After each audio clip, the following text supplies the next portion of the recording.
Mas me conta um pouco sobre a Havan, como ela começou. Você falou que começou em Brusque. E como que foi o primeiro passo? A primeira loja? Me conta isso. Como foi abrir a primeira loja? O que você estava fazendo antes também? Nada, vamos lá. Meu avô, meus avós foram operários numa fábrica. Meus pais foram operários numa fábrica. E eu fui operário na mesma fábrica durante 7 anos. Eu me lembro que na nossa época, eu tenho 58 anos de idade, né? E na época todo mundo entrava com 14 anos de idade a trabalhar, que também não morria ninguém. Era normal, né? Eu vejo muitos pais reclamando, inclusive donos de negócio, dizem, eu queria botar meu filho a ser garçom, a atender a mesa, mas não pode, se vier algum fiscal aqui, me multa, né? Antigamente ninguém morria por trabalhar. É isso, também está errado. Então, meu pai, eu sempre fui muito estudioso, eu sou disléxico, né? Disléxico é a dificuldade de aprender a ler nos primeiros anos. Tu também? Sim, eu tenho muita dificuldade em ler. Eu também. Nossa, muito difícil. A professora, quando dizia assim, Luciano, continua a leitura. Eu já ia na aula de português tremendo. Eu já ia mal para a aula de português. Eu sempre fui péssimo em português e ótimo em matemática. Eu sempre aprendi a multiplicar e a somar. Dividir. Isso é bom, né? Eu sempre aprendi muito. Essa é boa, né? É somar e multiplicar. Dividir e diminuir, não aprendi nada. Agora, eu era péssimo em português. E não entendia, porque se eu era bom em matemática e não era burro, né? Por que quando eu ia na aula de português, aquilo me passava mal, amanhã tem aula de português.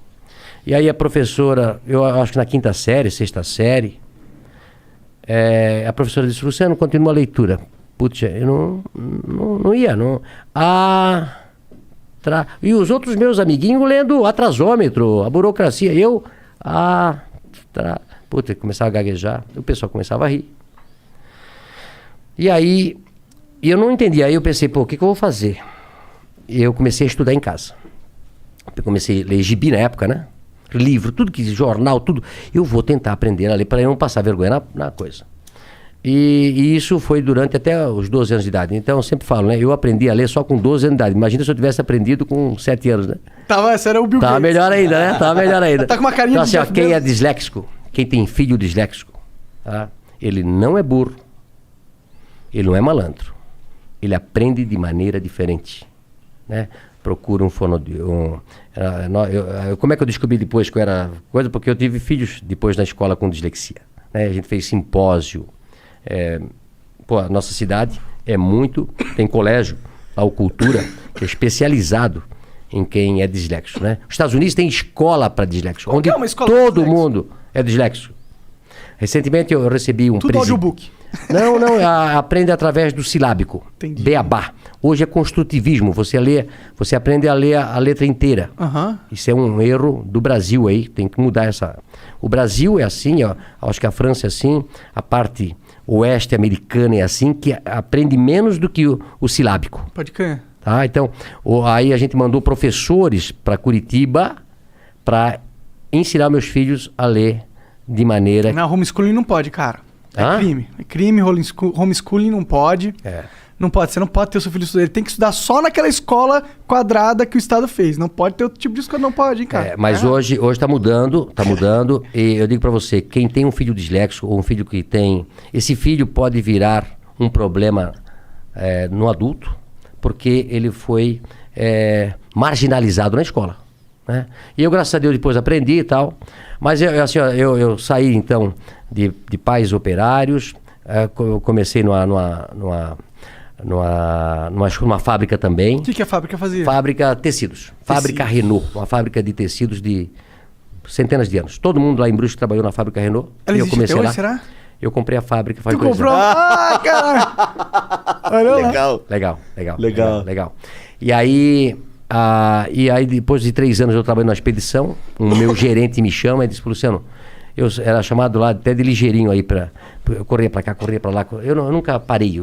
Eu nunca parei para conversar. Eu corria nas escadarias, sempre trabalhando, acelerado.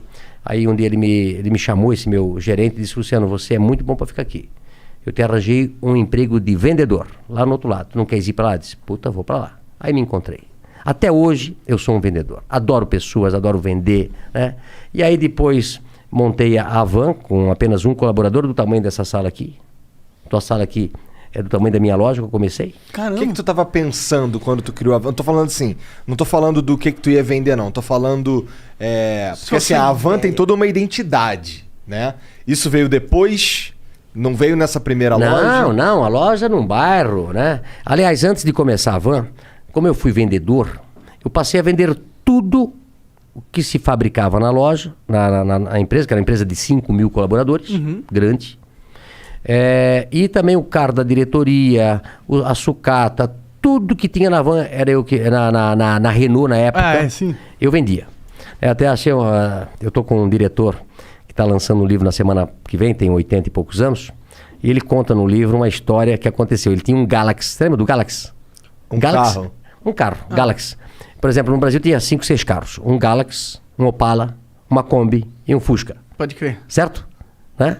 E na época, os diretores tinham um Galaxy. Né? E aí, quando ele comprou um outro Galaxy, sobrou um Galaxy lá para vender. E quem chamaram? O Luciano, para vender o Galaxy. Né? E aí, eu sabia que tinha um cara em Brusque que tinha um Galaxy, mas não tinha ar-condicionado. Eu disse, eu vou ganhar 2 vezes aqui. Né? Eu disse pro dono do carro, vamos vender o ar-condicionado, que vale uma fortuna, e depois nós vendemos o Galaxy. Né? E fizemos isso. Arranjei, vendi pro... E o cara era bem gordo, Telmo Rosinski, que eu nunca me esqueço, lá de Brusque, bem gordo. Então, eu vendi o ar-condicionado, tirei o ar-condicionado, vendi o ar-condicionado quase com o preço do Galaxy, e depois vendi o Galaxy. Foi um sucesso. Né? Até hoje eu não esqueço disso. Né? Então, assim, depois disso, eu montei primeiro uma tecelagem de toalha, em 1984, com 22 anos de idade. Da hora. 22 anos de idade. E depois eu montei a van. Por que você tinha esse negócio de montar empresa? Porque seu pai e sua mãe eles eram operários. Eles tinham alguma coisa de montar empresa, né? Dentro deles? Não. E meu pai dizia assim, Luciano, eu começava das 7 da manhã às 5 da tarde. E meu pai trabalhava das 5, 1h30. E aí, antes de eu ir para o escritório onde eu trabalhava, eu passava no lugar que meu pai trabalhava, que era um subsolo. Trabalhou 42 anos num porão. Meu pai. Caralho. 42 anos. Vitamina D faltava bastante. Pô, coitado. E aí, eu dizia, pai, agora eu vou montar uma empresa para mim. Ele disse, estás doido, Luciano? Eu tô aqui a vida toda de operário. Tu já tá naquele escritório bonito ali. Fica ali, o emprego teu é bom. Olha só, pai. O pai passou a vida toda aqui. Disse, não, pai, eu vou montar um negócio para mim. Mas de onde você tinha isso? Por que você queria montar? Você tinha visto eu acho filme? que feeling... como é que vocês montaram esse negócio aqui? Eu vi os gringos fazendo. É igual, né? Conhecimento. Eu digo que o conhecimento vale mais do que um diploma. Não é isso? Total. Não é a faculdade que vai fazer. É o teu conhecimento, a tua força de vontade. E eu disse, pai, eu vou montar uma tecelaginha e vai dar certo. Aí montei uma tecelaginha, depois tirei meu pai da fábrica e botei ele a trabalhar comigo. Que da hora. Esse deve ter sido um dia da hora. Mas você já pagando salário pra ele ou ele foi com uma aposta? Claro. Assim? Não. Eu fiquei um pouquinho melhorzinho, né? Entendi. Porque no começo, eu até falo hoje sobre ser empresário, né? Eu soube que aqui que vocês também, quando começaram, dá prejuízo. Não, porra. 2 anos de prejuízo. Tu começa, não tem hora pra trabalhar, não tem dia pra trabalhar, não paga hora extra pra gente e muitas vezes dá prejuízo. E muitas vezes você quebra e perde tudo que tinha. É verdade. Então, como eu tinha 22 anos de idade, eu vou tentar. Não tinha namorado, não tinha casado ainda, nada. E a tecelagem foi muito bem. Tirei meu pai da fábrica. E aí depois, 2 anos depois, montei a van. 1986, com 24 anos. Eu e Vanderlei. A van. Hang e Vanderlei. Um sócio que eu tive durante 5 anos. Entendi. Mas o que aconteceu com a tecelagem? Ela cresceu? Não, aí a vendeu? tecelagem trabalhei durante até 90 e pouco, uns 10 anos.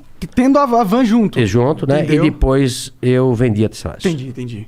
Quem que era esse seu sócio aí do começo? Vanderlei.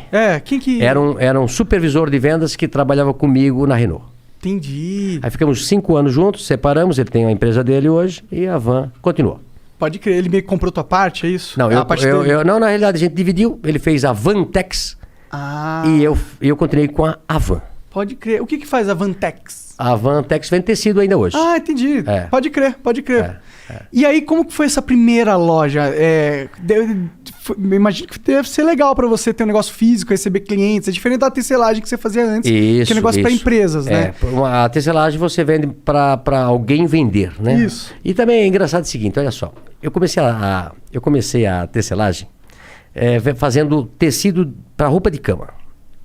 E aí um dia eu fui vender a roupa de cama para um atacadista. Fui eu e meu pai, pobre, sem dinheiro, precisava vender aqueles paninhos para poder comprar fio. No começo assim, eu tinha um Fiat amarelo ovo, 4 pneus quadrados, não tinha dinheiro para comprar. Na época era câmara de ar, né? Furava, o pneu já gastou todo. Ele solta a cinta, um pneu velho, quando ele está tudo gasto, ele solta a tinta e começa a sair os ferrinhos para fora. É isso? Eu tive carro assim. Um Fiat amarelo, 147. E aí eu fui vender as pecinhas com meu pai. E aí eu cheguei lá nesse lugar e o cara disse, olha, eu pago R$10 essas tuas pecinhas de pano aí. E o preço era 20. Eu disse, pô, mas o meu custo é 20, eu não posso vender por 10. Não, mas é o que eu pago. Tá bom, vendi as pecinhas, precisava de dinheiro. Aí falei pro meu pai, passa esse trabalho todo. Tem que comprar fio, tem que fazer o pano, tem que tingir tudo. Aí me custa 20. Eu venho daqui e venho vender por 10. Aí o cara pega por 10 e vende por 100. Eu disse, meu negócio não é fazer tecelagem, meu negócio é botar uma loja. E montei a Van por isso. Tu acredita? Faz sentido. Falou, pô, vou entrar na linha que ganha mais. A Van cresceu com muito mais velocidade, né? E aí de uma loja de um funcionário, comecei com um funcionário, passei 3 anos depois para uma loja de 3.000 metros quadrados. E depois era tanto movimento que a gente fez a primeira Van com a fachada da Casa Branca. Que pira foi essa? Por que a fachada da Casa Branca? Isso também é legal. Olha só. Eu sempre digo o seguinte, que a Van é uma empresa de publicidade, mas que vende produto. Sempre adorei propaganda. Hoje eu coloquei uma foto no meu Instagram de 3 amigos, eu e mais 2 amigos, que fomos em 1988 para a Europa, para viajar. Primeira vez que eu fui viajar com 27 anos de idade. Isso me mudou minha cabeça. Saindo do Brasil, na época, quando você ia para o estrangeiro, era como se você fosse para a Lua, que nem o Jeff Bezos. Era parecido. 1988, o mercado fechado ainda do Brasil, o Collor que abriu ela, né, em 92, 93. Então, um amigo meu me convidou para ir para a Europa na casa de um padre, do irmão dele, para ficar direto. Pô, na época compramos $1.000, ainda voltamos com $500 no bolso, né? Ficamos lá uns 20 dias. A hora que eu cheguei na Europa, vi aquela coisa toda, eu disse, pô, não vou parar mais de viajar. No ano seguinte, em 99, foi a primeira vez que eu fui para os Estados Unidos. E as pessoas que estão me vendo, 89, né? jovens, quer mudar a cabeça, faça uma viagem. Né? Às vezes até aqui no Brasil, né? O cara de lá do interior, vai para São Paulo, vai para o Rio de Janeiro, vai para algum lugar, e o cara que quer abrir a cabeça, vai para os Estados Unidos. Né? Vai para os Estados Unidos, vai para Cuba. Cuba vai só ver... Vai fechar a cabeça. Vai fechar a cabeça, né? Mas, puta, quando eu cheguei em 89 nos Estados Unidos, eu e mais 2 amigos, aquilo ali, você não via um carro igual. O Brasil só tinha 5 carros, 7 naquela época. Você não batia um carro com uma mesma cor. Era uma coisa de louco. Eu fiquei impressionado. E depois eu comecei a viajar todos os anos para os Estados Unidos. Uma delas, eu fui para Washington. Né? E aí eu trouxe um cartãozinho postal da Casa Branca e deixei lá na gaveta. Quando eu saio da segunda loja para fazer uma outra loja, porque eu recebia 150 ônibus por dia. Por dia? Por dia, era uma loucura. Os caras de ônibus para comprar um monte de coisa. As pessoas acham assim, puta, mas a Van fazendo esse sucesso, como é que pode? Esquecem que a Van começou há 35 anos atrás. De uma lojinha pequena, sempre evoluindo, sempre que... eu sou um cara impaciente, né? Sempre querendo fazer diferente. Eu trabalho 7 dias por semana, 24 horas por dia, 365 dias se precisar. Né? E aí, quando eu vou para os Estados Unidos, eu disse, meu Deus, que país é esse? Por que o Brasil é assim? Se tem o Brasil foi descoberto praticamente na mesma época dos Estados Unidos. Não é isso? Sim. Tem 500 anos aí, vai. 500 anos, agora não, 521 anos, eles também têm 500 e poucos anos. Por que um país quase do mesmo tamanho, uma coisa é de um jeito e nós somos do outro? Aqui, ó. A cabeça. É. Principalmente dos líderes e de quem toca o país. Né? Eu sempre falo que o Brasil tem mão de obra e tem a matéria-prima. O que falta é gestores. Nós temos tudo. Né? Que país dá 3 safras por ano? Que país tem ouro, minério? Que país tem esse tamanho, tem sol o ano todo, não tem neve, não tem terremoto, não tem furacão? Nenhum. Né? Mas aí quando eu vi os Estados Unidos, eu pensei, eu vou levar um modelo americano para o Brasil. E aí daí eu fui montando a Havan, fiz a primeira Casa Branca, depois uma criança, no ano seguinte, de 7 anos, me deu a ideia de botar o Estado da Liberdade. Cara, foi uma criança, então, daí que veio. Eu quero dizer, os 2 caras que fizeram o projeto da Casa Branca, o Antônio Zendron Neto e o Miller, né? São 2 caras, o Fernando Miller, foram os caras que projetaram a Casa Branca naquela época. Tu imagina inaugurar uma loja numa cidade que tinha 60 mil habitantes, uma loja de 8 mil metros quadrados. Caralho, é verdade. Dá pra uma loja desse tamanho ser rentável numa cidade Olha de só, eu tinha uma loja de 45 metros quadrados, saí para uma loja de 3 mil metros e na frente eu faço a Casa Branca. Olha só como as coisas funcionam. Um dia eu fui visitar a loja para ficar olhando aquela loja linda, 16 metros de pé direito, 60 metros de coisa, 8 metros de tamanho. E aí tinha 2 caras de São Paulo, olhando a mesma loja. Aí eu fiquei atrás deles e um olhou para o outro, não sabia que eu era o dono. Um olhou para a cara do outro e disse, isso aqui vai ser um elefante branco. Onde já se viu uma loja desse tamanho, numa cidade desse tamanho, não vai dar certo. Como você tem que ter ideias próprias. Como você, às vezes, não pode seguir a manada. Como você, às vezes, com uma ideia maluca de fazer um programa, começar do zero, vir para São Paulo, ou vocês começarem em Curitiba. Sim, sim. É isso? Isso. Vai dar certo, vai dar certo, vai dar certo, e é o sucesso que é. Foi uma aposta. Sim. Não é isso? Aposta, mas também, às vezes, o cara não vai dar certo. Ixi, Isso não vai. Ouvi Ixi. pra caralho. Hã? Ouvimos pra Não caralho. é isso? Não vai dar certo. Não vai, que vai dar errado. Né? Tem que tentar. Ih, não tem convidado suficiente. Isso, vai faltar assunto. O que vocês vão falar? Já pensou, né? Pois é. Então, assim, ó, eu acredito. Eu tenho uma frase do Beto Carreiro Worth. Eu era muito amigo do Beto Carreiro Worth. Era um cara visionário também, né? Começou do zero e monta aquele parque lá em Penha. Ele dizia assim pra mim, Luciano, o mundo não deve nada para as pessoas normais. São os anormais que mudam o mundo. Então, se todo mundo seguir a manada, todo mundo fazer igual, não vai mudar o mundo. Precisa desses loucos para fazer estátua, fazer isso, fazer programa, e testar. Se não deu certo, volta atrás, faz de novo, volta certo. Não é isso? Então, eu acredito nisso. E depois da Casa Branca foi um sucesso. Aí uma criança me encontrou no estacionamento num sábado, eu estava trabalhando. E disse assim, Luciano, tu tens a Casa Branca aqui? Que tal tu botar a Estátua da Liberdade na frente? Eu disse, puta que sacada. Vou fazer a estátua. Pô, tem que arranjar o cara para fazer a estátua. Não, eu queria ver a cara do primeiro projetista que você falou, cara, eu tô um projeto aqui para você. A Estátua da Liberdade. Aí o cara deve falar, quê? Quanto que custa uma Estátua da Liberdade, velho? Hoje em torno de 1,5 milhão. Nós fizemos uma Estátua da Liberdade em Barra Velha. Ela tem 57 metros de altura. Tem elevador panorâmico que você leva você lá em cima. Legal. E de lá de cima você vê o mar de Santa Catarina. Quando você vem de Curitiba, o primeiro mar que você vê é o de Barra Velha, onde está o nosso centro de distribuição. Uhum. E lá a gente fez uma estátua de 57. Aquela deve ter custado $1 milhão. Caralho. Aquela é de ferro, cimento, né? É pra aguentar o elevador. Deve ter umas 300 toneladas. É a maior do Brasil. É a maior do depois, Brasil. Digamos, é a Estátua da Havan e depois vem o Cristo Redentor com 38 metros de altura. Pra você ter ideia. É 20 metros mais alta. Caralho! Caralho! E aí, pira, né, cara? Legal.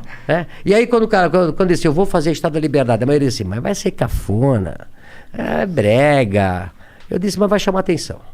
Mas isso chama. Vai chamar atenção. Ué, teve lá o Daciolo lá falando que não podia ter. Daciolo. E teve um cara, um esquerdista que não botou fogo uma. Botou fogo? Botou fogo. Dá pra pôr fogo? Não, mas o cara foi lá, botou lá em São Carlos, né? Depois a gente já botou...